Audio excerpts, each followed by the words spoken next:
the attempted assassination of Donald Trump. For the first time, members of the local SWAT team are speaking exclusively with ABC News, describing what they say were planning and communication failures. And we had no communication with the Secret Service. I now recognize Commander Lenz. Commander, thank you for being here today. Were local officers able to listen to other radio frequencies that day?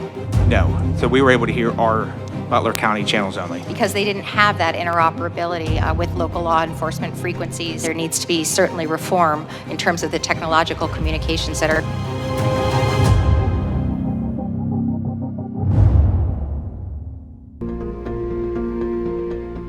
The main problem in the final report was that there were large communication breakdowns between federal, state, and local law enforcement. So really, this problem has been nagging at the military and law enforcement, for decades. Hundreds of firefighters and police officers were inside the North Tower of the World Trade Center that terrible morning. 23 police officers lost their lives. The death toll among firefighters, 343, some of whom couldn't communicate with commanders on the ground, all of whom couldn't listen in on police frequencies. Communication oftentimes gets pushed to the back burner. It seems like a simple problem to fix, linking multiple radios together and allowing this agency to talk to this agency, but it's actually a really complicated thing.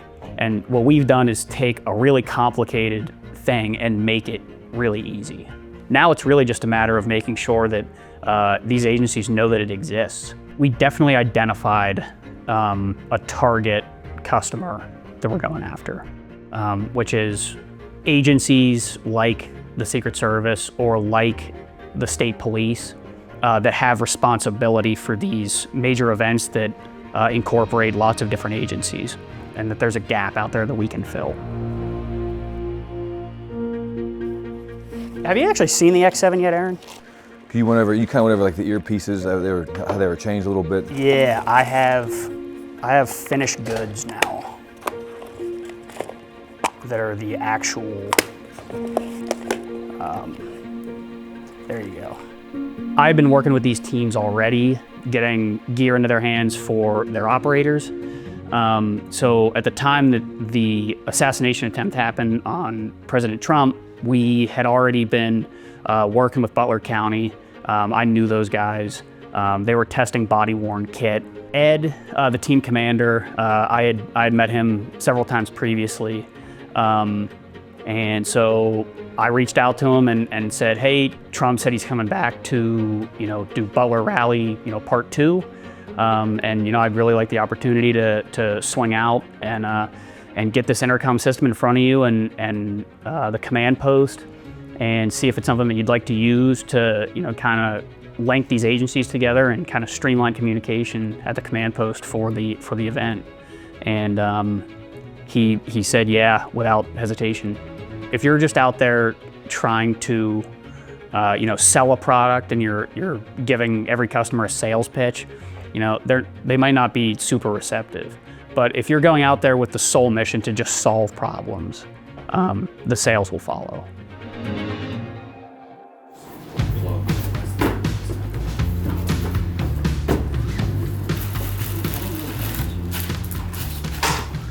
This is going to be user 1. Right here.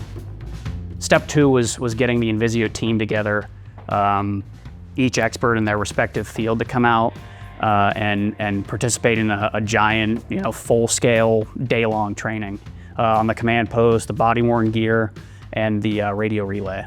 That's one thing that INVISIO is really good at, is making sure that everybody that needs resources has them. So Jeff coming out, being our technical support manager, he is an expert on everything cables, everything software. Any issue that we would have run into, Jeff can fix. Fred's our training manager. He handled the whole presentation. Chris was out there. He's the expert on just the intercom system. His whole job is just being the product lead for the intercom. So what we have here is a fresh delivery of INVISIO gear that we're going to take to Butler ESU tomorrow. These are the headsets, control units, and cables that we're going to use to build their unique command post for this rally. Today we're going to make sure that we have all the components we need. that everything's programmed properly and working right, sounding good, and we're gonna bring it to them tomorrow. Check, check, check. 1, 2, check. Whatever. Let it run off the... We have power.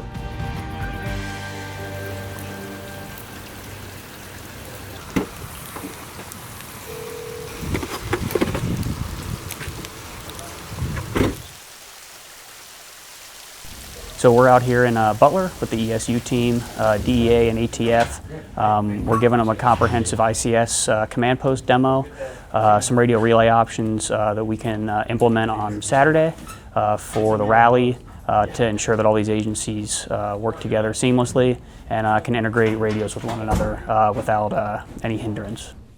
On that day, we made it a point to make sure that everybody got their hands on the command post. That was going to be the main focus of the Trump Rally 2.0. But while we had that whole team out there, we had the ATF out there, the DEA out there, and we wanted to make sure that while we had that big INVISIO team present, that those guys got to spend some time with Jeff and work through some radio relay programming and really get full exposure to the INVISIO product line. Now, earlier today, Congressman Kelly introduced a resolution to form a bipartisan House task force to investigate attempted assassination of former President Trump. I'm proud to introduce this bill to establish a task force to get to the bottom of how this unthinkable tragedy could ever have occurred. Now, I've lived in Butler nearly my whole life. I went to high school there. My wife and I have raised our family there. Now I'm fortunate enough to represent my town right here in the United States House of Representatives. So Ray recognized that Mike Kelly, the chairman of the bipartisan task force for the assassination attempt, was local. So right off the bat, he suggested a meeting with Mike Kelly's office. And so we knew that meeting with him was going to be a really productive avenue to get the ear of the people that we needed to get.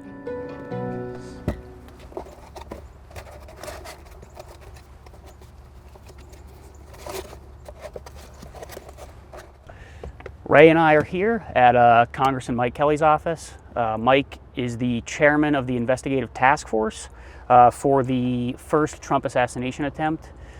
So we're here with a bunch of gear and the command post to show it to him and explain what our solutions are for the Secret Service, ESU, and the rest of the teams that are going to be on site for the Trump rally on the 5th. So we're going to take it in there and see what he thinks. Good morning. Hi, how you doing? Fine, sit down. Sit down. I'm having trouble with my knee. I got Ray Clark. brain. How are you? Hi, Nick Volk, nice to meet you. As the chairman of that task force, I think he was about as receptive as he possibly could have been. He was thrilled to meet with us. He sat down with us for a half hour and listened intently and asked questions and agreed with everything we were saying. He doesn't have a background in law enforcement, but this to him seems like common sense. So I think he was surprised to learn that these capabilities are out there and they exist and that they haven't been brought into the law enforcement space yet. Pennsylvania Congressman Mike Kelly, he's the chairman of the Trump assassination attempt task force, and he will be at that rally. Mr. Chairman, thanks so much for joining the program. The meeting with Mike Kelly had immediate results. He went on Fox and Friends the next day and explained they were still planning to do 2 separate command posts, one for Secret Service and then one for local police, which is the same thing that happened on July 13th. And so right after our meeting and we were explaining these issues to the congressman, he went on the news the next day and announced that they were unifying the command post. So Lawrence, when you look at it now I was just there yesterday, looking at how much different it is now, the way it's protected as the way it wasn't protected on July 13th. There is really an envelope around there. There's no longer 2 command centers, there's 1 command center. Yeah. The ability to use frequencies that make sense and communicate with each other, totally different than July 13th. So the lead up to the actual event really was doing a lot of product testing, making sure that, whenever we get the gear out and on the table and start linking these radios together in the command post, that everything's gonna function seamlessly right off the bat. So when Chris got back into town the day before the event, we spent hours just testing cables and making sure that, once we got to the site of an event, that everything was going to work flawlessly right away.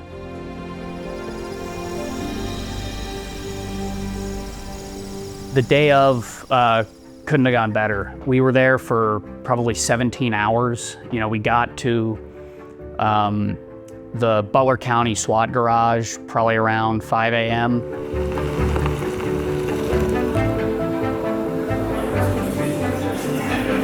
So we're here with Butler ESU today. We're setting up the command post for the Trump rally for ESU State Police. Just finished up the 6 a.m. briefing, and we are about to convoy up and head into the venue.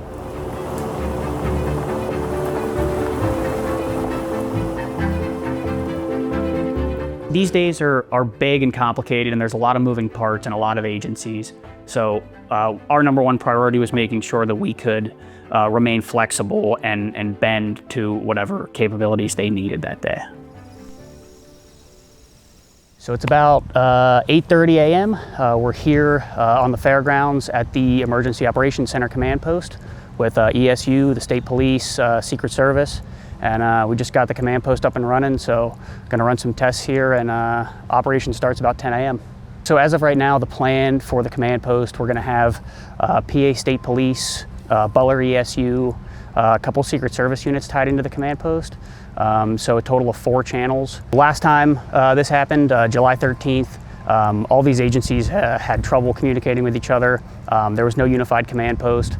So now with us on site, every agency here is going to have a radio linked into the command post, the intercom system, and everybody should be able to seamlessly speak to one another and relay critical comms when necessary.